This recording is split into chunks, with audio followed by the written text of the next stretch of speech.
Welcome back to our channel Harsha Karthik 2912. ఈ రోజు వీడియోలో మన ట్రెడిషనల్ రెసిపీ అయిన జంతికలు ఎలా చేసుకోవాలో చూపించబోతున్నానండి. ఇది మన అమ్మమ్మలు నానమ్మలు చేసే అసలైన జంతికల రెసిపీ అండి.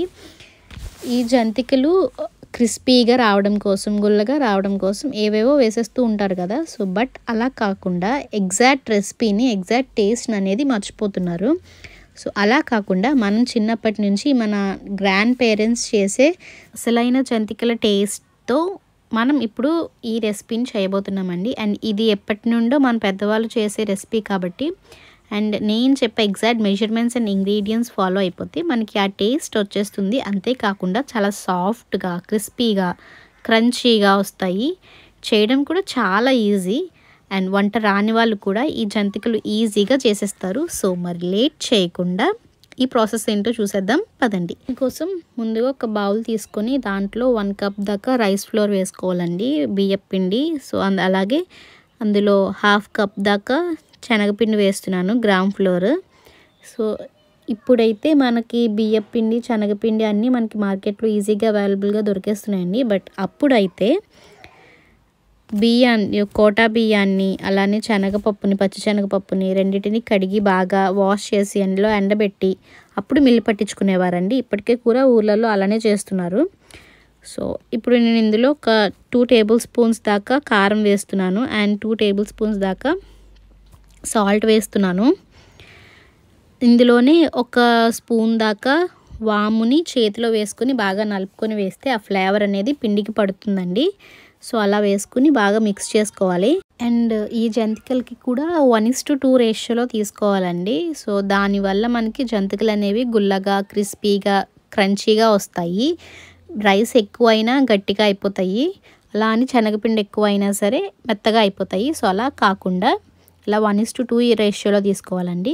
సో ఇక్కడ నేను ఒక 2 టేబుల్ స్పూన్స్ దాకా ఆయిల్ వేస్తున్నాను. మీ దగ్గర గీ ఉంటే గీ, లేదా బటర్, వెన్న ఉంటే వెన్న అయినా వేసుకోవచ్చు. అన్నిటినీ బాగా కలుపుకొని మొత్తం అన్నీ కూడా మిక్స్ అవ్వాలండి. అంతా కూడా పొడి పొడిగా కలిసిపోవాలి. ఇందులోకి ఎక్స్ట్రాగా నువ్వులు యాడ్ చేసుకోవచ్చు, ఆ ఎక్స్ట్రా టేస్ట్ అండ్ ఫ్లేవర్ కోసం. పిండి మొత్తం కలిసిపోయే తర్వాత ఇలా మనం ముద్ద చుడితే అలా ముద్దలా రావాలండి. అలా వస్తేనే పర్ఫెక్ట్గా పిండి అనేది బైండింగ్ అయినట్టు. ఆయిల్ కానీ, బటర్ కానీ, గీ కానీ కరెక్ట్గా సరిపోయినట్టు. ఇలా మీకు పొడి పొడిగా జారిపోతూ ఉంది అంటే కనుక ఆయిల్ కానీ, బటర్ కానీ అది సరిపోలేదని అర్థం అనమాట. ఇప్పుడు మళ్ళీ ఇంకొంచెం వేసుకొని కలుపుకోవాలి. తర్వాత ఇందులోకి వాటర్ వేసుకొని కలుపుకోవాలి. అలానే ఇందులోకి ఎలాంటి హాట్ వాటర్ కూడా యూస్ చేయాల్సిన అవసరం లేదండి. నార్మల్ వాటర్ వేసుకొని మనం కలుపుకోవచ్చు. ఇందులో వాటర్ కూడా మెజర్మెంట్ అనేది ఏమీ లేదు. పిండి ముద్దలా అయిపోయేంత వరకు ఇలా ఈ కన్సిస్టెన్సీలో, బాగా టైట్గా కాదు, అలాని లూజ్గా కాకుండా నొక్కితే మనకి నలిగే విధంగా మీడియం కన్సిస్టెన్సీలో కలుపుకోవాలి. మరీ గట్టిగా ఉంటే జంతికలు ఒత్తుకోవటానికి చాలా ప్రెషర్ ఇవ్వాల్సి వస్తుంది. అలా అని మరీ లూజ్గా ఉంటే ఆయిల్ పీల్చేస్తాయి అండ్ అలానే చాలా గట్టిగా అయిపోతాయి జంతికలు అనేవి. సో ఇలా మీడియం కన్సిస్టెన్సీలో కలుపుకుని దీనిపైన ఒక కాటన్ క్లాత్ని తడిపేసుకొని వాటర్ బాగా పిండేసి దీని మూత వేసేసుకుని ఒక 10 to 15 మినిట్స్ దాకా పిండిని రెస్ట్ ఇచ్చేయాలండి, నానబెట్టుకోవాలి. ఆఫ్టర్ 15 మినిట్స్ తర్వాత డీప్ ఫ్రైకి సరిపడా ఆయిల్ పెట్టుకొని హీట్ అవనివ్వాలి. డీప్ ఫ్రైకి సరిపడా ఆయిల్ని పెట్టుకొని బాగా హీట్ అవనివ్వాలండి. సో అండ్ అలానే మనం ఏదైతే జంతికలు ఒత్తుకుంటామో ఆ గొట్టానికి కంప్లీట్గా ఆయిల్ రాసేసుకోండి.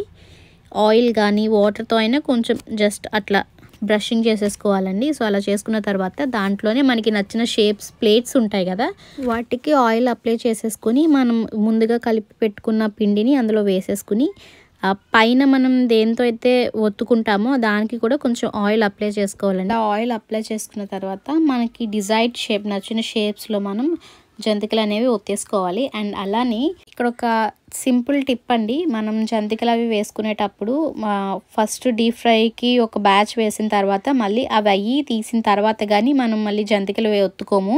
సో అలా కాకుండా ఇలా సింపుల్గా ఫస్ట్ ఒక కాటన్ క్లాత్ తీసుకొని దాన్ని బాగా తడిపేసి వాటర్ అంతా పిండేసుకుని దాన్ని ఒక పక్కన పరిచేసి దానిపైన మనకి బ్యాచ్లో ఎన్నైతే జంతికలు పడతాయో అన్ని జంతికలు దానిపైన ముందుగానే ఒత్తేసుకుని ఉంచుకుంటే ఫస్ట్ బ్యాచ్ అవ్వంగానే అవి డీప్ ఫ్రై చేసుకుని తీసేయగానే ఇవి డీప్ ఫ్రైకి వేసేసుకోవచ్చండి.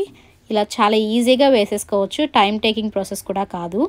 సో చూడండి ఎలా తీయంగానే వచ్చేసినాయి కదా, ఈజీగా వేసేసుకోవచ్చు. లేదా కొంతమంది ఆయిల్లో వేసేటప్పుడు చేయి కాలుతుందని భయపడే వాళ్ళు ఉంటారు కదా, వాళ్ళు ఇలా ఒక గరిటె తీసుకొని దానిపైన ఆయిల్ కానీ వాటర్ కానీ అప్లై చేసుకొని దాంతో తీసేస్తే ఈజీగా వచ్చేస్తాయండి.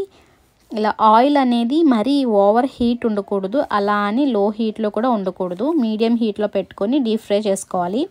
అప్పుడే జంతికలు అనేవి ఈవెన్గా ఒకేలా ఫ్రై అవుతాయండి. ఫస్ట్ టైం చేసే వాళ్ళకి జంతికలు వేగినాయా లేవా అని తెలియదు కదండి. సో వాళ్ళ కోసం ఏంటి అంటే, మనం జంతికలు వేయంగానే నురగలు వస్తాయండి, ఆయిల్లో ఫోమీగా నురగలు అనేవి వస్తాయి. సో అవి ఎప్పుడైతే పోయి ఆయిల్ అంతా క్లియర్ అవుతుందో జంతికలు బాగా వేగిపోయాయని అర్థం అండి.